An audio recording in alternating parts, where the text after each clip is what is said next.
Kodovi Ameitonou pour nous faire le point de l'actualité. Mais l'actualité vue par les canards à non pas venu ce jour.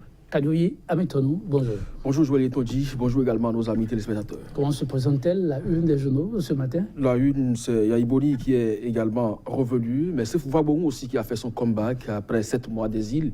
L'homme de Sakété est de retour et les canards n'ont pas manqué cette information.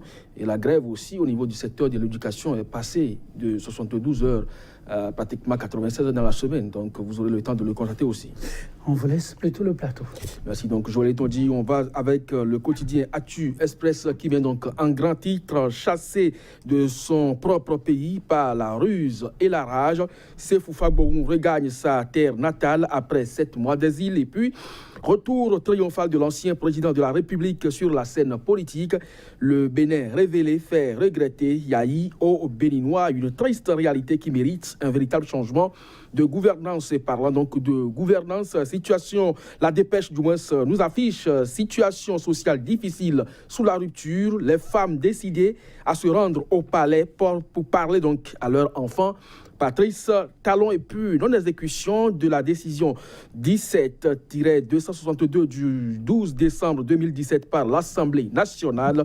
Où est passé le COS, l'EPI? C'est une interrogation à la une de la dépêche. La nouvelle tribune cette fois, deuxième congrès ordinaire après les FCBE, le reste de l'opposition attendu.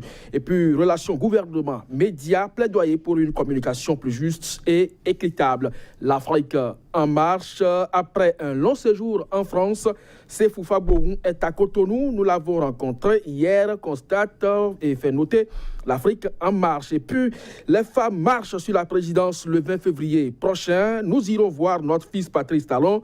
D'ici leur porte-parole. Le nouvel observateur éducation, une année blanche profile à l'horizon.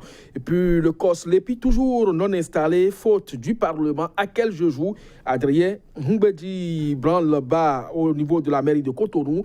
Grève d'avertissement de 48 heures du SINACOB. Quotidien Matin Libre, radicalisation des mouvements de débrayage. La grève des enseignants désormais de mardi à vendredi. Et puis, probable report des législatives de 2019. La préparation psychologique a démarré. Point média. Sortie de FCBE, quel impact sur l'avenir politique? C'est une interrogation à la une de ce quotidien. Et puis, mauvaise interprétation des décisions de la Cour constitutionnelle. Michel Adjaka recadre le président Talon. Il replace chaque article déplacé à sa place. Joël Tondji. Merci Kodovi Ameitonou. Assez de titres développés. Je vous laisse plutôt nous opérer un choix à analyser avec nos téléspectateurs. Oui, je crois qu'au niveau du journal Le Nouvel Observateur, par exemple, c'est préoccupant lorsqu'il parle d'une année blanche qui profile à l'horizon. Une grève du secteur éducatif qui passe désormais de 48 heures. Bon, je vais parler de mardi à vendredi, donc pratiquement 96 heures dans la semaine. Je ne sais pas, suivant quel quota horaire, si on ne rattrape pas de sitôt l'année scolaire, comment on peut véritablement en arriver donc à boucler une année scolaire véritablement exécutée. Alors, il urge donc que les uns et les autres comprennent l'enjeu pour que le chef de l'État s'implique davantage dans ce mouvement de débrayage qui s'observe depuis peu. Puisque c'est vrai, il a rencontré déjà les partenaires sociaux, il leur a fait expliquer que les exigences des uns et des autres ne pourront pas trouver satisfaction à partir du moment où la cagnotte recherchée, c'est des milliards de francs CFA. Le chef de l'État l'a véritablement martelé et a estimé qu'en l'État, on ne pourra pas satisfaire la revendication des enseignants. Maintenant, que les uns et les autres ne fassent pas concession, c'est les enfants qui vont en souffrir et personne n'a intérêt à ce que ça se passe comme ça. Personne n'a intérêt à ce que ça se passe ainsi, vous l'avez dit, Kodovi Ameitonou. Et déjà, les bonnes dames sont vent debout. Elles entendent aller à la rencontre, s'il vous plaît, non du chef de l'État, mais de leur enfant, Patrice Talon. Oui, ça, c'est des propos de la mère à son enfant qui estime que ça ne va pas à la maison. Donc, elles sont en train de revendiquer juste la bonne santé de leur panier. Et donc, quand on parle de l'école, c'est aussi les femmes qui s'occupent de leurs enfants. Donc, c'est le panier de la ménagère qui est aujourd'hui menacé. Donc, ces femmes veulent faire entendre raison à leur fils Patrice Talon. Vivement qu'il ouvre d'abord la porte du palais et les écouter également. Ça peut ne pas se faire.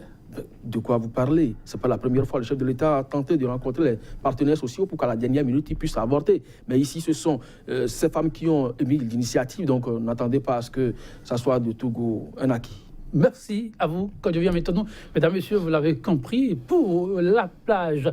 Revue des titres du jour, c'est terminé. Demain, c'est un autre jour avec le même entrain. À demain.